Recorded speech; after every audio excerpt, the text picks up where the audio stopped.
fellowship meals back again, which is awesome.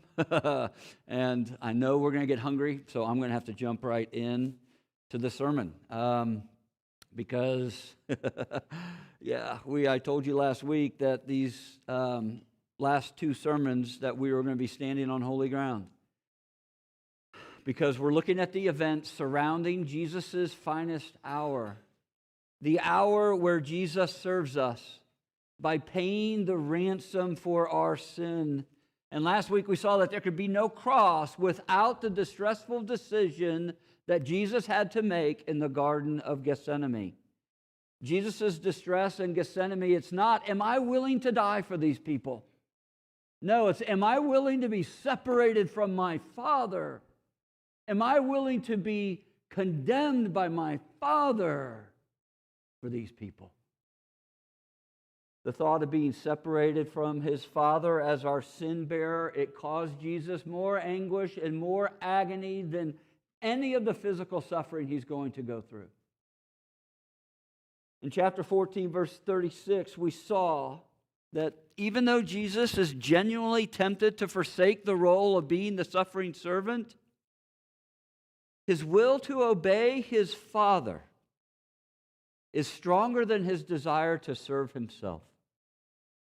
Yet not what I will, but what you will. Jesus chose to love his Father, and he chose to love unworthy, unfaithful failures above himself. And now that this decision has been made, Jesus must face the darkness of his death all alone. And what we're going to see this week is how Jesus' death, it is the only thing that can defeat and dethrone the darkness. See, what's interesting is that in all four gospel accounts, all of the events surrounding Jesus' death, we see this interplay and this contrast between light and darkness. All four gospel writers portray the critical events surrounding Jesus' death as occurring at night. It's where we have Judas's betrayal. It's where we have Jesus' illegal trial and arrest before the high priest and before the Sanhedrin. And it's where we have Peter's denial. All of these things happen under the darkness of night. And in Mark's account of Jesus' death in chapter 15, which we're going to look at, even though this is happening in broad daylight, what does Mark tell us? That from noon till 3 p.m., as Jesus was dying, a darkness covered the whole land. So what does that mean? It means that Jesus' death is a dethroning and destroying of the darkness. In his death, the glory of the light of the world shines the brightest. And when we see it, when we see him dying for you, it will change and transform you. So that's long. I'm going to have you remain seated. We're going to look at chapter 15, and I am going to read verses 1 through 39. And as soon as it was morning, the chief priests held a consultation with the elders and scribes and the whole council. And they bound Jesus and led him away and delivered him over to Pilate. And Pilate asked him, "Are you the king of the Jews?" And he answered him, "You have said so." And the chief priests accused him of many things. And Pilate again asked him, "Have you no answer to make? See how many charges they bring against you?" But Jesus made no further answer, so that Pilate was amazed. Now, at the feast, he used to release for them one prisoner for whom they asked. And among the rebels in prison who had committed murder in the insurrection, there was a man called Barabbas. And the crowd came up and began to ask Pilate to do as he usually did for them. And he answered them, saying, "Do you want me to release for you the king of the Jews?" For he perceived that it was out of envy that the chief priests had delivered him up. But the chief priests stirred up the crowd and to have them release for them Barabbas instead. And Pilate again said to him, "Then what shall I do with the man you call king of the Jews?" And they cried out again, "Crucify him!" And Pilate said to him, "Why? What evil has he done?" But they shouted all the more, "Crucify him!" So Pilate, wishing to satisfy the crowd, released for them Barabbas, and having scourged Jesus, he delivered him to be crucified. And the soldiers led him away inside the palace, that is, the governor's headquarters. And they called together the whole battalion. This is 600 men. And they clothed him in a purple cloak and twisted together a crown of thorns and put it on him. And they began to salute him, "Hail, King of the Jews!" And they were striking his head with a reed and spitting on him and kneeling down to pay homage to him. And when they had mocked him, they stripped him of the purple cloak and put his own clothes back on him. And then they led him out to crucify him. And they compelled a passerby, Simon of Cyrene, who was coming in from the country, the father of Alexander and Rufus, to carry his cross. And they brought him to the place called Golgotha, which means place of a skull. And they offered him wine mixed with myrrh, but he did not take it. And they crucified him and divided his garments among them, casting lots for them to decide what each should take. And it was the third hour when they crucified him. And the inscription of the charge against him read, "The King of the Jews." And with him they crucified two robbers, one on his right and one on his left. And those who passed by derided him, wagging their heads and saying, "Aha! You who would destroy the temple and rebuild it in 3 days, save yourself and come down from the cross." So also the chief priests with the scribes mocked him to one another, saying, "He saved others, he cannot save himself. Let the Christ, the King of Israel, come down now from the cross, that we may see and believe."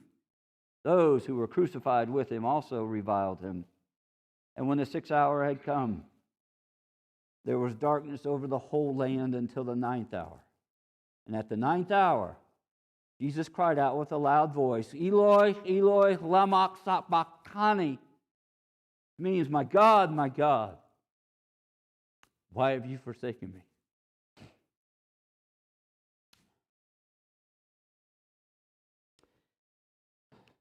And some of the bystanders, hearing it, said, "Behold, he's calling for Elijah." And someone ran and filled a sponge with sour wine. They put it on a reed, and they gave it to him to drink, saying, "Wait, let us see if Elijah will come to him to take him down." And Jesus uttered a loud cry and breathed his last. And the and the curtain of the temple was torn in two from top to bottom.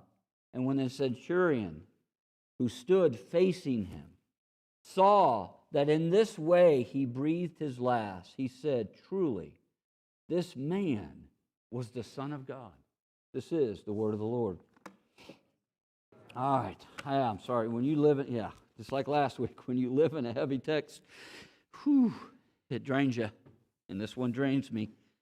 What is so interesting about this is the fact that I wrestled all week. How do I preach this? How can you preach this? So I thought the best way to do it is let's just go through it and expound on some of the things that are happening, and then end by looking at how this text is meant to impact our lives, okay? One of the things to note about Mark's account of Jesus' suffering and death, because you saw it in the way that we read it, is he doesn't sensationalize it. Now, I will, but he doesn't, okay? And the reason why, he doesn't give us all the gory details. He doesn't tell us about the brutality of the flogging or the savage cruelty of the actual crucifixion. He doesn't need to, because he's writing to Roman Christians. He's writing to those familiar with Rome's method of execution. See, look at verse 15. Mark simply says, "And having scourged Jesus, he, Pilate, delivered him to be crucified." And then in verse 20, they led him out to crucify him. And verse 24, and they crucified him. There's no details about what all that involves. And the reason why Mark doesn't give us the details of this is because the physical suffering is not what he wants to highlight. What he highlights instead is the mockery and the shame of what Jesus goes through. The inner emotional suffering of Jesus is greater than the physical pain of all that he endures. See, look at how it all starts in verse 1. After the Sanhedrin had deliberated most of the night at the high priest's headquarters, very early in the morning, they bind Jesus, they lead him away in order to hand him over to Pilate. In verses 1 through 5, Mark does not give us as much detail as the other gospel writers do about Jesus' trial before Pilate, because Mark's in a hurry to get us to verse 6, verses 6 through 15, where it slows down a bit, where we see the significance of Jesus being handed over. But I do want to point out two things about verses 1 through 5 real quick. When Pilate asks, "Are you the king of the Jews?" His question is one of curiosity, but it's also one of contempt. You? A king? How could a peasant like you standing before me be a king? And then I want you to notice Jesus, he does not answer directly, nor does he deny it. It's actually more of a suggestive question, because the emphasis is on you. You, Pilate, would do well to consider what you just asked me. And then secondly, in verse 3, Mark, he does not record the charges that the chief priests make to Pilate, even though in verse 4 says that they brought many charges. Why is Mark doing this? Because he's emphasizing Jesus' silence. Jesus is not silent because he's defeated. He's silent because as the suffering servant, he's submitting to the will of his Father. See, Isaiah 53:7 says, "He was oppressed and afflicted, yet he opened not his mouth. He was led like a lamb to the slaughter, and as a sheep before his shearers is silent, so he did not open his mouth." One commentator said, even in silence, Jesus bears testimony to who he is. And I want you to notice in verse 5 how Jesus' silence, it amazed Pilate. You see, Pilate has the power to condemn him, and he has the power to set him free. And he is amazed that a man who is on trial for his life is not doing anything to defend himself. Jesus does not plead his case. Why? Because he's a willing sacrifice. And that's clearly seen in what happens next in verses 6 through 15. Pilate, he wants to end this trial as quickly as he can because he doesn't see any reason to kill an innocent man. And yet, what does he do? He fears the mob. So he comes up with a proposal of a prisoner release, right? But he does this to try to gain political favor with the crowds. In verses 6 through 8, Mark, he gives us some background information to help us understand what happens here. Pilate had a policy that during the feast he would release a prisoner of the Jews' choosing. And in verse 7, Mark tells us that there was a prisoner who's already in custody, but he's already been found guilty of an insurrection and murder. And his name is Barabbas. So in verse 8, when the crowd asked Pilate to do what he normally does, in verse 9, Pilate asked, "Do you want me to release for you the king of the Jews?" And according to verse 10, the reason why Pilate asked that is because he perceived it was out of envy that they handed Jesus over to him. So Pilate finds no guilt in Jesus that is worthy of death. So what does he try to do? He tries to gain the crowd's favor through a prisoner exchange, thinking that there's no way they could possibly choose a convicted murderer over Jesus. But he doesn't understand how much the Jews hate Jesus. So his plan backfires, and a guilty man is set free while an innocent man is condemned to die. And I like how one commentator captures the irony of the trial. He says this: Pilate, who begins by seeking amnesty for Jesus, ends by seeking it for himself.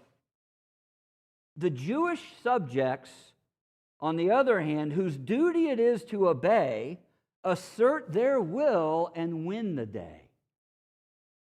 The governor is thus strangely governed.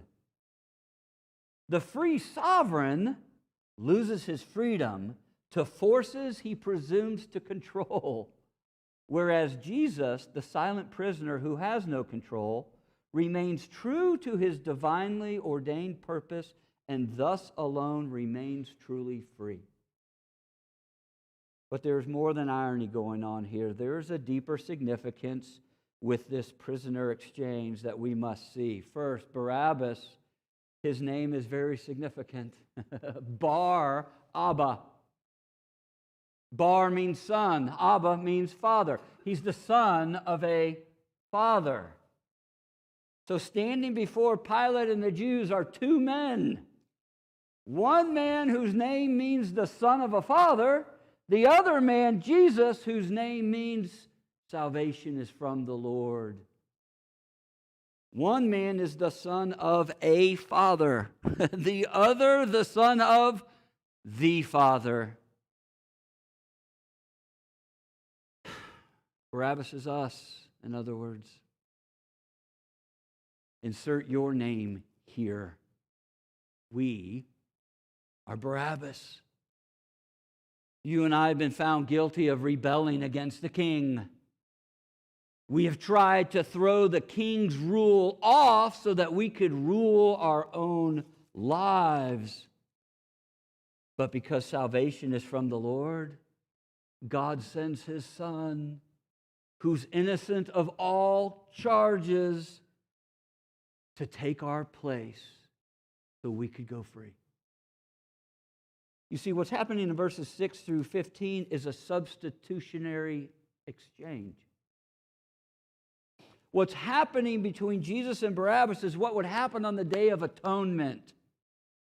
In Leviticus chapter 16, verses 7 through 10, we're told that two goats on the Day of Atonement are presented to the Lord. The high priest would cast lots over the two goats. One lot is for the Lord. The other is for the complete removal of sin. The goat upon which the lot fell for the Lord was the one that was offered up as a sin offering.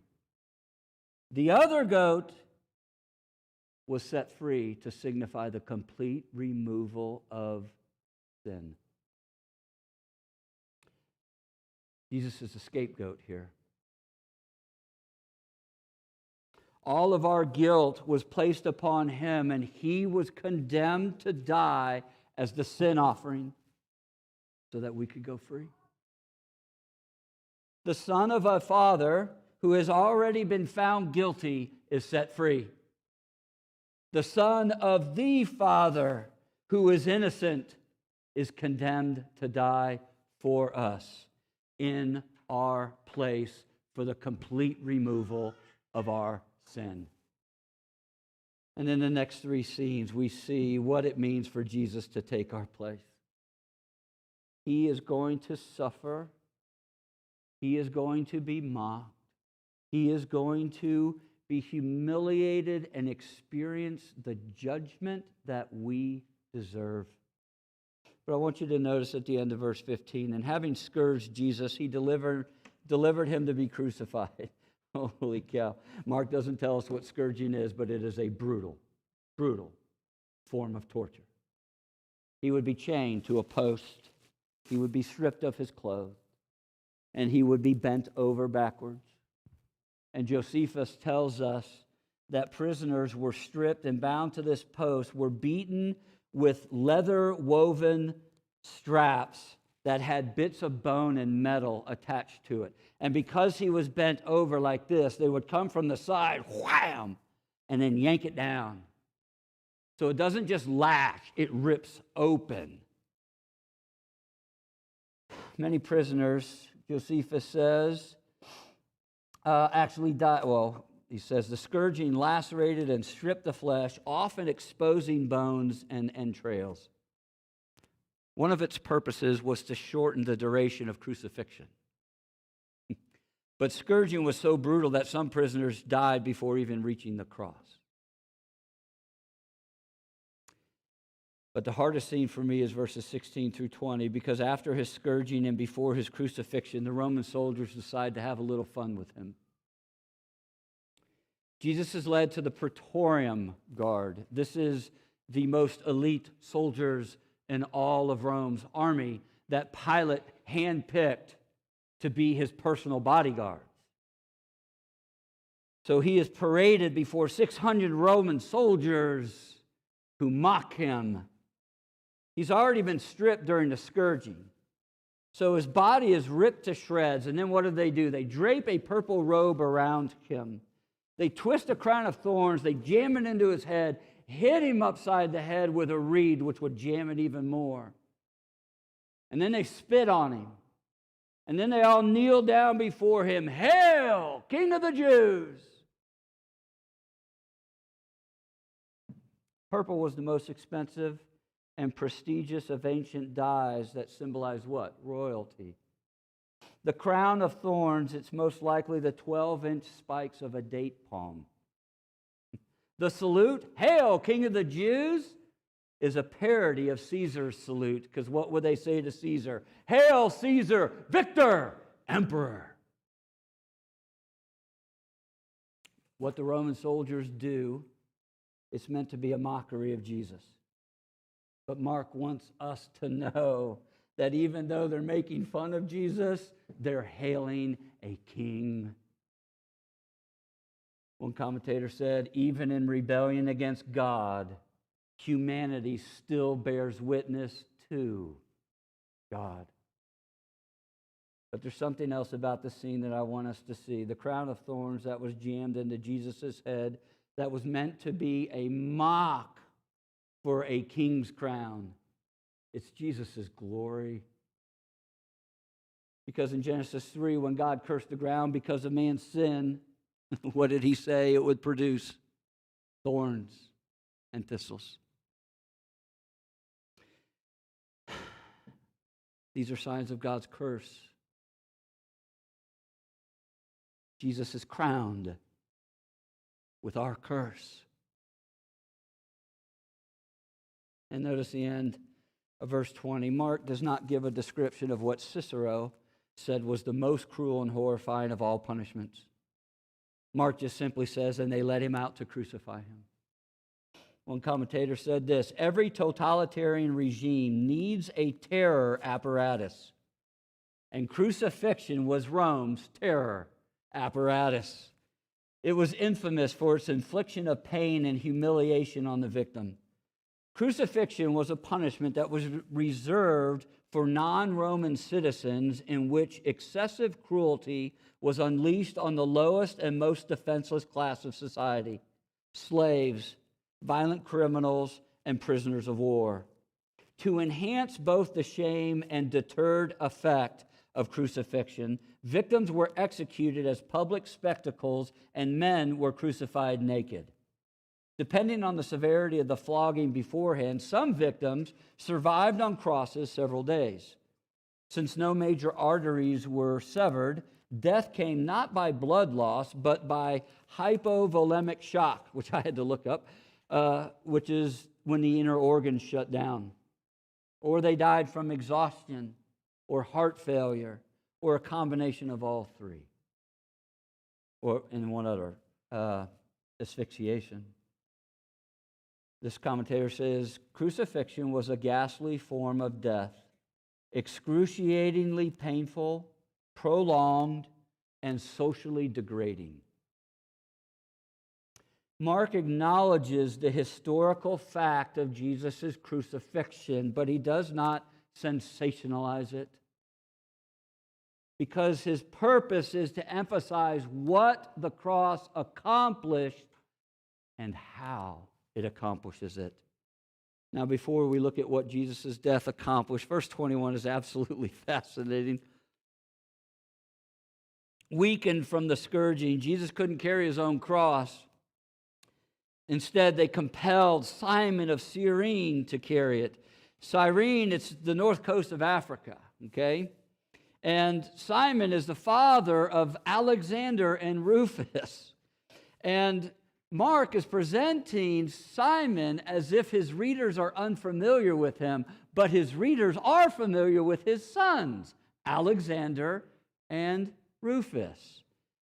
Now, we don't know anything further about Alexander, but Rufus is mentioned in Romans 16, verse 13, because he was a member of the church at Rome. So we don't know if carrying Jesus' cross made an impact on Simon's life, so much so that he became a Christian.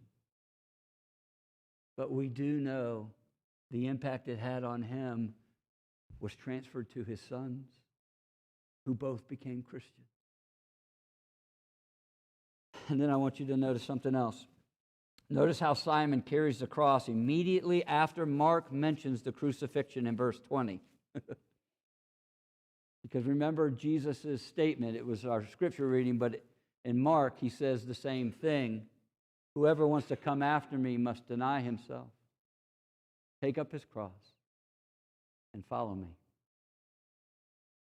Simon is the first person in history to literally obey Jesus' command. Now, verses 22 through 32. Mark is showing us how it's not just the Roman soldiers who mock Jesus. Everybody mocks him. And there are so many Old Testament passages that are fulfilled in this section. Psalm 22, Psalm 69, Isaiah 53, amongst them. Jesus is executed outside the city limits at a place called Golgotha, which means place of the skull.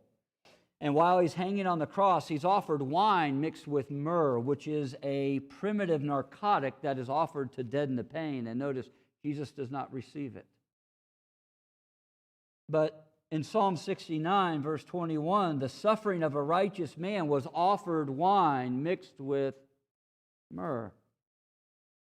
Verse 22, it's a fulfillment of Psalm 22. Verse 18, they divided his garments and cast lots for his clothing, which is further evidence that Jesus hung naked on the cross, exposed to the humiliation and the shame of it. In verse 25, it tells us that the hour of the crucifixion was the third hour, which is 9 a.m. And if we connect that with verses 33 through 34, where darkness covered the whole land from noon till 3, then we see that the mocking that Jesus is receiving is going on for over 5 hours by all kinds of people as he's hanging on the cross. But I want you to notice, what are they mocking him for? They're mocking him for the fact that he will not save himself. Save yourself and come down from the cross. He saved others, but he can't save himself. Come down first from the cross that we may see, and then we'll believe in you. They mock him because he stayed on the cross and would not save himself. And they say, we'll believe if you come down. Isn't that interesting? We believe and love him because he stayed. He stayed on the cross because he chose not to save himself. He stayed on the cross. He chose to sacrifice himself so he could save you.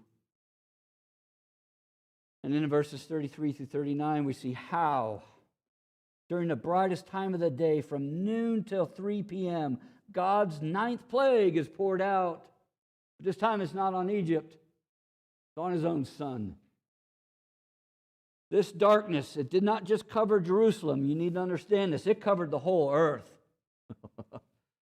The word for land here means earth, which means all of creation is covered in darkness.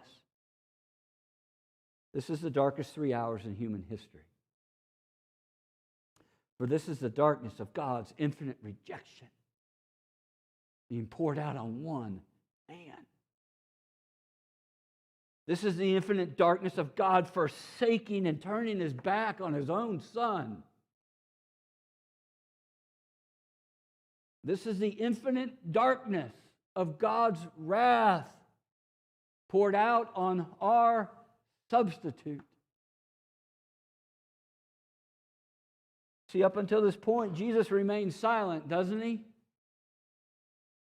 But in verse 34, he does not cry out, my head, my head, my hands, my hands, my feet, my feet.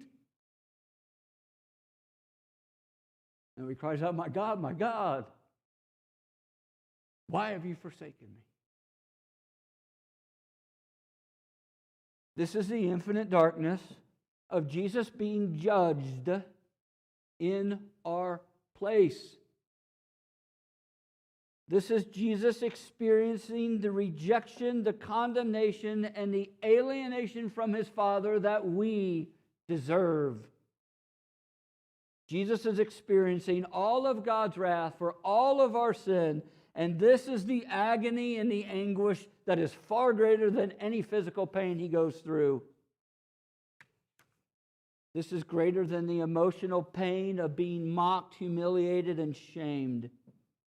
Jesus is not crying out to Elijah to come and rescue him. He's crying out because his Father is forsaking him. And then according to verse 37, Jesus uttered a loud cry and breathed his last. And right after he died, two significant things happen, which shows us that Jesus' death is not the end. It's a new beginning. First, what happens? The curtain of the temple veil separating the holiest of holies from the holy place is torn in two from top to bottom, which means no man could tear it. God tore it. Jesus' substitutionary death, in other words, has accomplished access into the presence of God now. There's nothing separating sinners from God. God himself is the one who removed the barrier, signified by it being torn from the top to the bottom.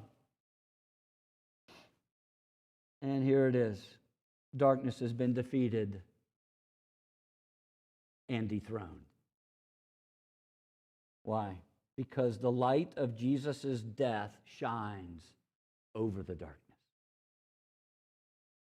Jesus' death now shines into our hearts to give us the light of the knowledge of God's love and forgiveness. You look at verse 39, because this is the second significant thing that happens. I want you to notice the effect that Jesus' death had on the Roman centurion. And when the centurion who stood facing him saw that in this way he breathed his last, he said, truly, this man was the Son of God. Notice that the man in charge of Jesus' execution is the first person in history to proclaim in faith that Jesus is God's Son. One commentator said it very beautifully. While Jesus is alive, humanity wills his death. Only in his death can humanity see him as the way to life. The death of Jesus on the cross is thus not a defeat, but the consummation of his mission and the climactic revelation of his identity as the Son of God. The death of Jesus had a profound effect on this Roman centurion. The death of Jesus in some way worked in this man's heart. The power of Jesus' death was unleashed and acted upon this man's heart. And I want you to notice this. Notice that those who mocked Jesus, they passed him by. This man stood and stared, facing him. He's staring at him while he dies. And it's what he saw that made him say, truly, this man was the Son of God. Well, what did he see? What was it about Jesus' death that caused this man to believe in Jesus as God's Son? You see, this man's familiar with death, isn't he? He has seen many deaths. So what was it about Jesus' death that acted upon him and impacted him in the way that it did?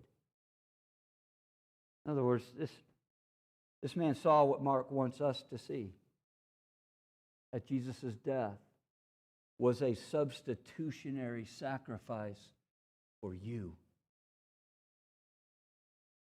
See, what is the application of this text then? Mark wants us to see what this Roman centurion saw. This Roman centurion saw how all of God's judgment was poured out on God's Son. He saw that Jesus was rejected by God in his place.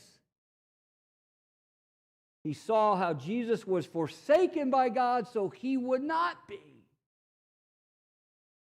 He saw how Jesus experienced the punishment of sin so he wouldn't have to pay it. He saw how Jesus was condemned to die so that he could be forgiven and go free. Brothers and sisters, stop, stand, and stare at Jesus hanging on the cross for you. Stop, stand, and stare at Jesus hanging on the cross from you when temptation and sin are staring you in the face.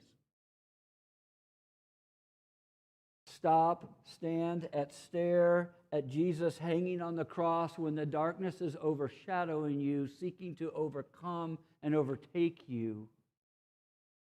Stop, stand, and stare at Jesus hanging on the cross when you fear that God will punish you.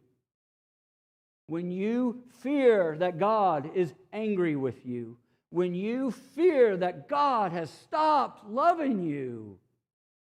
Stop, stand, and stare at Jesus hanging on the cross, receiving all of God's anger, all of God's wrath, all of God's judgment for you. Look at the one who exchanged his life so you could go free. Look at the one who took upon himself all of the suffering, all of the mockery, all of the humiliation and shame and punishment that you deserve. Look at the one who could have come down but stayed. Stayed on the cross until he took all of God's wrath so you would not experience it. In other words, Jesus stayed to assure you, never will I leave you. Never will I forsake you. He stayed so that you could see just how much he loves you. Stop, stand, and stare at the Son of God who saves you because he took your place so you could go free. Amen.